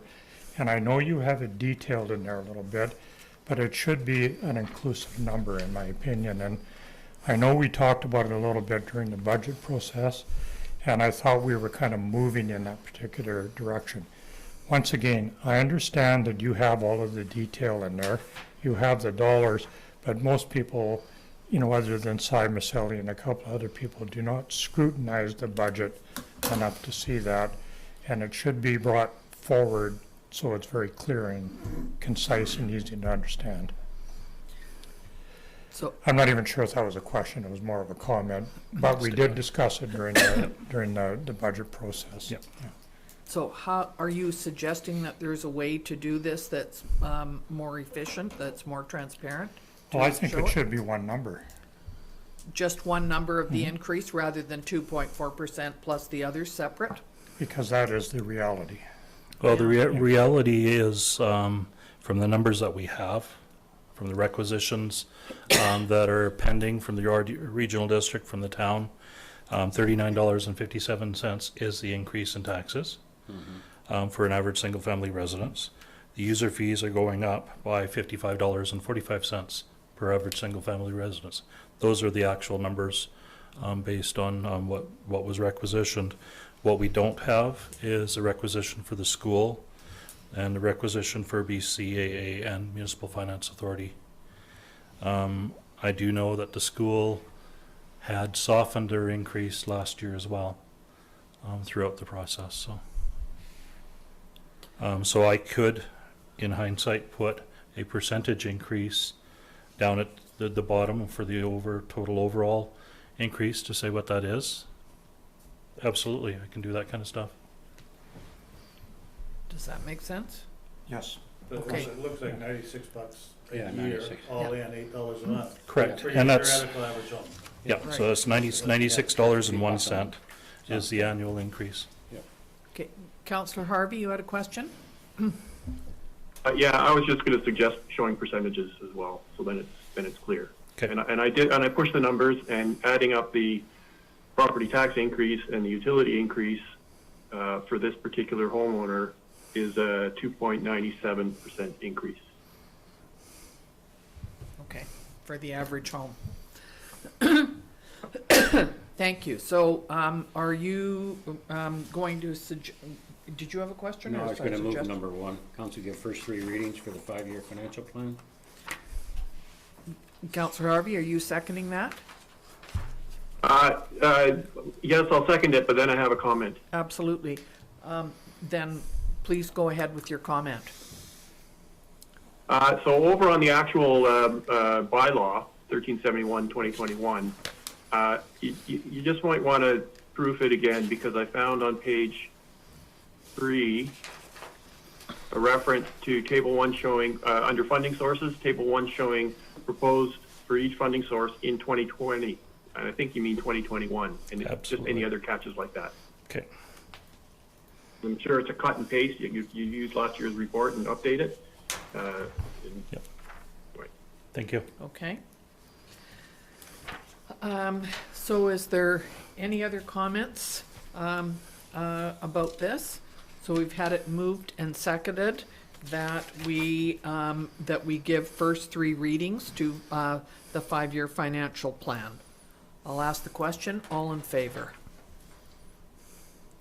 Thank you. That's carried. Thank you very much, Thank Mr. you. Zackel. You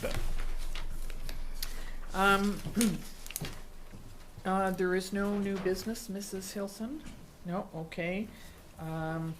No report to committees. So next is the CAO report, Mr. Chabot. Yes, thank you, Your Worship. Try to be brief today. For myself and the Deputy Corporate Officer, the last couple of weeks have been predominantly dealing with human resource and some personnel issues, doing a number of interviews for some vacant positions, reference checks, reviewing a revised template management exempt employment agreement. Going to bring some consistency into that world, because the various exempt positions here have different employment terms, and I think there's value in standardizing it. There's value in having a legal review to make sure that we're on side with provincial employment law as well, and so that's ready to go. Community services, Sun Bowl Arena will be closed at the end of March. There's a little bit of minor hockey practice and some figure skating that's winding up. There's a little bit of private rental and some public skating. So if people want to get their skates on, they better do it soon. Spring break at the Sonora Community Center. There's kids camp. They're full, both full. People looking to get doing something again. And, you know, we're allowed to offer a limited amount of things. COVID protocols in effect. An RFP for the operation of the marina commercial space, the parking lot, potential to have a boat rental or water accessory type rental business, a little bit of retail of prepackaged food, is out. It closes on March the 23rd. The deadline for community service grants is coming past, and there'll be a report coming to council recommending allocation of those funds to community groups. Interior Health just finalizing the arrangements to eventually transition to have a COVID immunization clinic at the Sonora Center for the month of March. They're going to be at their, I think it's Sagebrush Lodge it's called. It's at the health unit until the That's, beginning is that of April. Sagebrush, basically? Okay. Yes. Okay, and they've published phone numbers for people to phone. They're doing it by age group. We all heard yesterday about how overwhelmed it was with probably 20 times the number of persons eligible to get a vaccination phoning, causing their system to fail. Right now, it's persons, I believe, 90 years and older, and next week it's 85 and older register for immunization. So that's really important. The RFP for South Okanagan Aquatic Center feasibility study closes today. Mr. Davis will be bringing a report to council, looking for 2 members of council to volunteer to serve on the advisory committee, and also bringing forward any expressions of interest from members of the public to serve in that capacity. And that's alongside representatives from the town of Oliver and the Asuyas Indian Band. And so look forward to getting that process started. Myself and the CAO from Oliver and a business representative for the band will review the RFPs, and then we'll recommend an award of a contract to each of our respective organizations. But one organization will sign a contract with the firm, be the town of Osoyoos, and we've requested that the other participants forward their contribution to the process to the town. As I mentioned, the deputy corporate officer's become more of an HR manager for us. I really appreciate all the hard work that she puts in, keeping those things going, keeping me on task, pointing me in the right direction. It's a full-time job, so it's great. Some FOI requests, and then we've been working with a renewal agreement to use the Asuyas Airport for Wine Country Racing Association if and when they're able to hold some events this year. And so they've got the same number of weekends. They'd like to use that facility. If some of the improvements at the airport come to pass and need to be constructed, we'll have to be mindful of coordinating. It's not really clear whether they'll be able to have any events this year, so COVID uncertainty again. You saw a lot of what finance has been up to here just recently, and he's preparing the parcel tax roll for a meeting of the Parcel Tax Roll Review Committee on March 23rd. I guess he'll do that as part of the regular meeting? Is that right? Doing it separate? Yeah, we conduct it as its own little. Oh, okay, it'll be its own meeting, maybe before the regular, or late in the morning, I'm not sure. The fire department, the SCBA that council approved the purchase of, was delivered last week. They've been going through fit testing and training on how to use it. It's now in service and on our trucks. There was some training for wildland engine operations last Saturday and Sunday. And coincidentally, the Osoyoos Fire Rescue responded to its first wildland fire of the season on March the 5th, the Friday afternoon, late evening. Fire broke out in a wooded area on the east side of Osoyoos Lake, just south of the cottages. And they went there, and BC Wildfire came along as well. They didn't completely extinguish it that evening. Wildfire said, no, it's fine to leave it, that the containment and the control lines that you put in place will hold. I noticed it was still smoldering a little bit come Sunday, but it didn't get up into the hilltops because it could have done a lot of damage. I mean, things are dry out there, regardless of it, winter just being over. Planning and Development, still working on a first draft and a presentation to council and the community of a updated official community plan. I'm sure you're all aware of the volume of development inquiries, the interest in our community. I saw the real estate stats for Osoyoos published by some realtors, sales values for last month. The average value of a single family home sold in the community is $1.2 million. I think we're gonna have to start taking really seriously housing issues in our community. I don't know that we'll be able to build our way out of this problem of affordable housing for permanent residents, for seasonal employees, et cetera. We're probably gonna have to look at some other measures, so I look forward to those discussions with council, because it's a big deal. This town is very attractive, and people with money are creating a supply shortage for those who have less, so it's a big deal for us. Bylaws doing its usual thing. We're heading into the springtime, and plants start to grow and unsightlies, and we get more visits, so they're busy working on that. We discussed building permit applications earlier, and what it looks like this year over last, and what it's likely to look like later.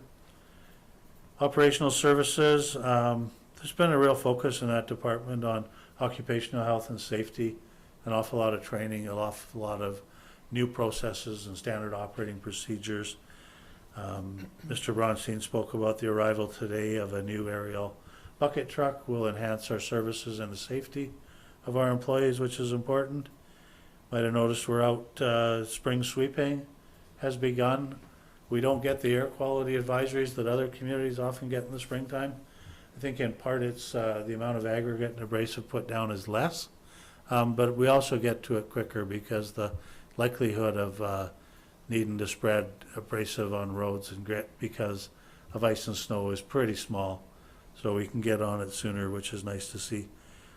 The trail was relocated at the north end of Empire Way. It was previously constructed on private property and not in the actual right-of-way. That property is under development now. This is the property owned by JF Customs, building the garages with the units above. Yep. So we got the trail off of that private property. Whole bunch of capital underway, Bayview wastewater pump station, Vedette Drive, deep infrastructure being repaired there. That's a nice project. I like that. We're going to see a much improved streetscape for the residents in that area. It's going to look more like a defined road rather than roads spilling into private properties, not really knowing where the boundaries were. So it's nice to see that kind of community renewal. A contract for the supply of a new office trailer weigh station scale at the landfill has been let. An RFP for Main Street expansion, and they've been in the community working, and a child care expansion project management contract, hoping to pull together and get completed as soon as possible the grant-funded expansion to the Osoyoos Child Care Center. Work started on the water system extension to the south, the domestic twinning. We've almost connected some notable residents in that area to domestic water, take them off a boil water advisory, and fleet assessment process is moving forward. And that's something you might have heard Director Zackel mention, you know, our need to get in line our reserve fund contributions and deal with our building contributions, our fleet renewal and replacement contributions, and stabilize things in those worlds. So those are things that will help in that world, alongside some of the asset management work funded for this year in water and sewer. I think that's it. That wasn't that short. I'm sorry. Thank you for all of the work that is going on and you are keeping track of in this town. We appreciate it. So could we please have a motion to receive the CAO report? Councillor Rhodes, Councillor Bennett, all in favor. Thank you. Okay, we will go on to council reports. Councillor Bennett, you're first. You've been on Zoom meetings quite a lot. Yeah, the first one, thank you, Madam Mayor, is the School District 53 meeting, regular meeting on February 24th. A few highlights of that is 96 of the student population have returned back to face-to-face instruction, which signifies the importance of school and peer connections for mental and academic well-being in the future. There's been 6 exposures of COVID in our school communities to date, so that's a whole School District 53. They also report on a thing that's called the Moose Hide Campaign, which I never heard about. Individuals wear their moose hide pins to signify commitment to honor and respect Indigenous and non-Indigenous men and boys who are standing up against violence towards women and children. The other thing is registration is now open in all schools for parents to register children who will be 5 years old by December 31st, 2021 for kindergarten classes. March 4th and 5th, I attended the MIBC board meetings and was kind of excited because I was appointed to the Member Service and Claims Committee, so I look forward to seeing some of these crazy claims that are out there. Part of the thing we're going to find is probably because of ICBC's no-fault insurance, there's some concerns that the lawyers that were doing a lot of that work are now going to be looking for ways to get other premiums, so that might mean they might start to look at chasing property and liability claims, so that's not a good thing. And I guess the rates, what's happened is you see huge rate increases to communities on their basic insurance and their liability insurance, and part of that is there used to be like 1,500 insurance companies that provided coverages, so you could go on and you get maybe 30 companies on your insurance policy for your municipality because they all take a percentage.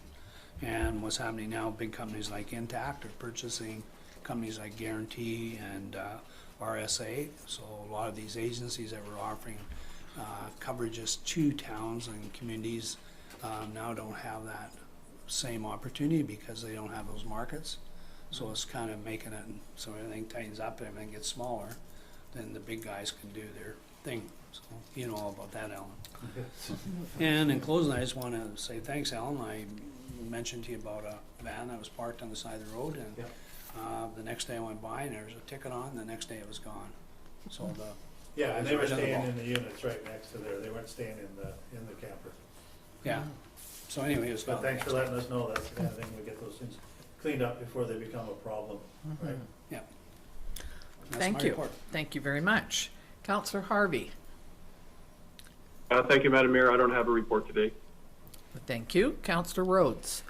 Thank you, Member Corduff. No report today. Okay. Councillor King. Thank you, Madam Mayor. Last week we had a Zoom meeting with the Accessibility and Age-Friendly Committee. I guess it's a couple of the main things we keep talking about is the audible signals at 3 locations in town. We've got the okay, I believe, that highways will come up with 50% of the cost if it does move forward. Director Davis, I believe, now has to send some letters out to the surrounding businesses, the same as when you have a building permit, and see if we get any negative feedback or there's no complaints, then I'm pretty sure we'll move forward with that. And I guess one other thing I just want to mention, operations, I guess there's a couple benches to go on Canal Pathway, and hopefully you can put them in your timeline here before spring. One is accessibility bench, so a person in a wheelchair can actually sit beside the person on the bench, my understanding, so it's quite exciting for some people in our community. Thank you. Good. Thank you very much.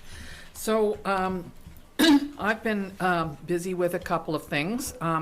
One thing, though, I wanted to say, I just noticed that Desert Sun Counseling is offering to help seniors by a lady named Bonnie in there, who's helping seniors register to get a vaccine shot, and I think that's a really positive thing. So the lady in there will take your information and get you a vaccine time and phone you back. So just wanted to say thank you to Desert Sun Counseling for taking that on and helping. You might have heard some things about Okanagan Basin Water Board recently. One of the things that we have done is send letters to the ministry concerning the zebra quagga stats and the concern that we have for trying to keep them out of our water systems. And interesting that letter and the news release was sent out on March the 4th to the ministry, and in the evening of March the 4th, the OBWB discovered that there are little devils called moss balls. And these are balls of moss, basically, that have been imported from other countries, and they've been brought over and sold in Petco and a few other gardening shops, and people might buy them and put them in their aquariums. And the problem with them is that they have discovered zebra quagga mussels in some of them. Not many, but enough to make this a huge concern. And it's unfortunate that we, the OBWB, had already sent the letters to the ministry and all that information before this was discovered. So it's a really big deal, and we need anybody who has an aquarium to not empty it into the water system to please go through, and if you have one of these moss balls, please take it out, either put it in a bag and put it in your freezer for 24 hours, or pour boiling water on it and let it sit for a while, and then bag it up and put it in your garbage. Do not put it in your yard waste. Do not put it in, empty your fish tank or your aquarium out somewhere where it might end up in the water system. It's pretty scary. And there is a thought that milfoil, various ways that it could get here, about 1970, I think, was when they first sort of discovered that it was here, although I think it started up the valley first. And there was a possibility that that was a plant that had been put in aquariums as well. So, everybody is trying so hard to make sure that we do not have milfoil, which we do, but where you can do now is sort of maintain it. You'll never eradicate it, but we sure don't want zebra quagga mussels brought in by any means whatsoever. And I know they found one up in Terrace, so apparently in Washington. So we just want everybody to be aware. If you're not sure about it, please phone us. Go into a place where you bought this for your aquarium supplies, and be really careful with it. The other thing is that the clinic, and it's a little bit confusing about the clinic for vaccinations. We assume that it might be in the Sonora Center, and in fact, it probably is going to start there at the beginning of April, but for now, the first immunizations are being done at the health center, which is the old Sagebrush Lodge. And when I asked why they weren't going to continue to be at that location, they said that the first couple of weeks would probably have less numbers, and after that, there could be quite a few more people needing vaccinations. And that's why they felt that the Sonora Center was a better place. And so these things are just getting started this week. Yesterday was the first time you could phone in and make an appointment. So it's going to take a while, but presumably with the fourth vaccine available now, it may be possible to get people vaccinated in a little shorter time. I think they'll have to sort of try it first and figure out how it's going to work. But please know that we are all involved and doing as much as we can to try and assist this process. And the other thing is the volunteer awards. Sarah Dynison has put out, has posted it. It's on our e-news, and she's sending out invitations for various groups in town to nominate people for volunteer awards, like we normally have a breakfast or a lunch and honor a lot of these people, and we can't do that, but the idea was to because we didn't give out any awards last year, to do it this year and then take out an ad in the paper and make sure that people are recognized in a way that to show the importance of volunteers in our community. So please watch for those in the mail, any of the groups in town that normally get those, and nominate people that and groups that you think would be worthy of having an award this year. So that's being worked on as well. Today I was on a Zoom meeting with the International Lake Asuyas Board of Control, the IJC, and we've spent a fair amount of time talking about all of the things that are being done to try and understand the water systems in the lakes, the how much water is going to be needed, and how high and low to try and keep the lake level, plus the concerns about the Similkameen River. And so it's an ongoing issue, but it is being dealt with by a lot of very well-trained people to make sure that we keep up to date on this. And the Water Science Forum is quite a big deal this year. It was sort of the first three, 2007, 2011, 2015, were more local with some visitors from other areas, but this year in October is when it's planned at this point. It will be at the Sonora Center, and there will be people from all over Canada and the United States coming to talk on various issues related to water. And certainly anybody in Asuyas, interested people can sign up once it's set up and organized. And I've been to all of them, the last three. They're absolutely amazing, the information that you can get out of there. So we are looking forward to continuing to work on that.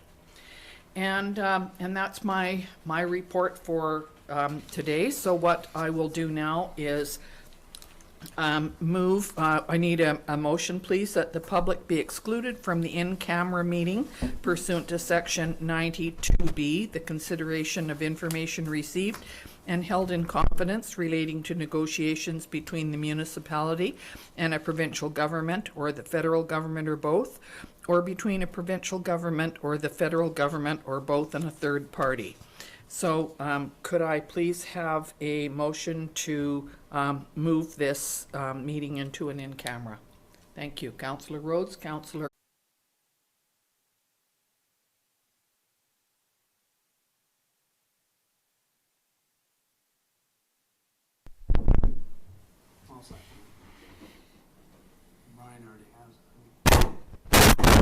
Sorry, I was turning my mic on again. Should I have? Yeah. So Councillor King? And Councillor Bennett have moved that we terminate the meeting? Is that what you're moving? Okay. All in favor?